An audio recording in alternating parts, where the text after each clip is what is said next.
Assalamualaikum warahmatullahi wabarakatuh. Perkenalkan, nama saya Nur Hadi Saputra, NPM 18631144, kelas 6C reguler Banjarbaru Pagi. Kali ini saya akan membahas tentang siklus hidup pengembangan sistem. Definisi siklus hidup pengembangan sistem yaitu aktivitas yang dilaksanakan oleh profesional dan pemakai sistem informasi untuk mengembangkan dan mengimplementasikan sistem informasi. Fase SDLC, siklus hidup pengembangan sistem informasi, yaitu perencanaan sistem, analisis sistem, perencanaan sistem secara umum atau konseptual, evaluasi dan seleksi sistem, perancangan sistem secara detail, implementasi sistem, pemeliharaan atau perawatan sistem.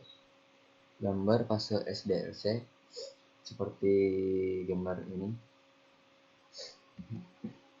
Perencanaan sistem. Perencanaan sistem adalah proses membuat sebuah laporan perencanaan sistem yang menggunakan sumber sistem informasi yang berhubungan dan mendukung tujuan bisnis dan operasi organisasi. Perencanaan sistem berhubungan dengan perencanaan bisnis. Perencanaan sistem menyangkut estimasi dari kebutuhan fisik, tenaga kerja, dan dana yang dibutuhkan untuk mendukung pengembangan sistem serta operasinya. Sistem yang merencanakan. Siapa yang merencanakan sistem? Kebijakan untuk mengembangkan sistem informasi dilakukan oleh manajemen puncak karena manajemen menginginkan untuk meraih kesempatan yang ada yang tidak dapat diraih oleh sistem yang lama atau karena sistem yang lama masih mempunyai kelemahan-kelemahan yang perlu diperbaiki. Misal, meningkatkan produktivitas, efektivitas, dan pelayanan. Manajemen puncak sangat berperan dalam perencanaan sistem. Manajemen puncak terdiri dari CEO, CFO, dan eksekutif senior perwakilan kelompok user yang lain. Komite ini menghubungkan tujuan bisnis dan sistem informasi untuk mencapai tujuannya. Proses perencanaan sistem. Perencanaan proyek-proyek sistem yang dilakukan oleh staf perencana. Menentukan proyek sistem yang akan dikembangkan dilakukan oleh komite pengarah. Menentukan proyek sistem yang dikembangkan oleh analis sistem. Tahapan proses perencanaan sistem.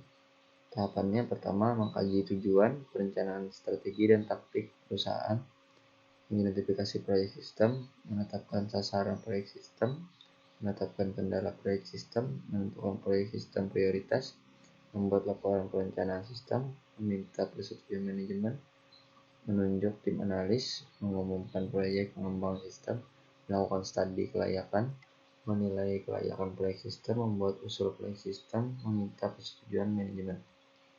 Analisis sistem. Definisi analisis sistem, penguraian dari suatu sistem informasi yang utuh ke dalam bagian-bagian komponennya dengan maksud untuk mengidentifikasikan dan mengevaluasi permasalahan, kesempatan, hambatan yang terjadi, dan kebutuhan yang diharapkan sehingga dapat diusulkan perbaikannya.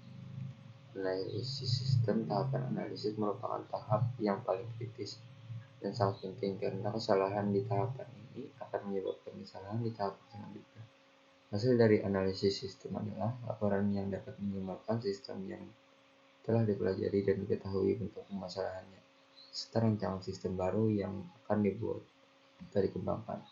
Tujuan analisis sistem memberikan pelayanan kebutuhan informasi kepada fungsi manajerial di dalam pengendalian pelaksanaan kegiatan operasional perusahaan, membantu para pengambil keputusan mengevaluasi sistem yang telah ada, merumuskan tujuan yang ingin dicapai berupa pengolahan data maupun pembuatan laporan baru.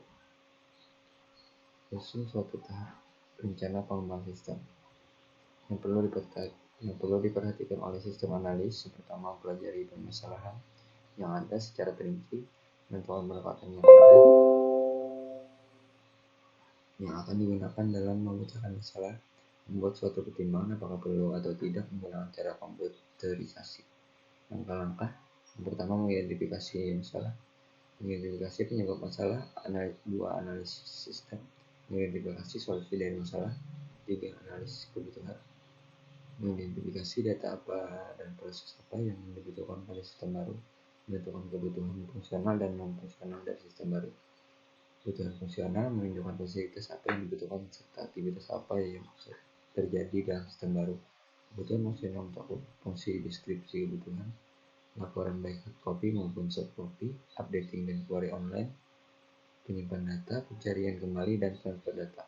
Kebutuhan non-fungsional yaitu kebutuhan yang mencakup respon, rata-rata, waktu untuk kegagalan, kebutuhan keamanan, akses untuk pengguna yang tidak punya hak. Itu saja penjelasan dari saya, kurang lebihnya mohon dimaafkan. Wassalamualaikum warahmatullahi wabarakatuh.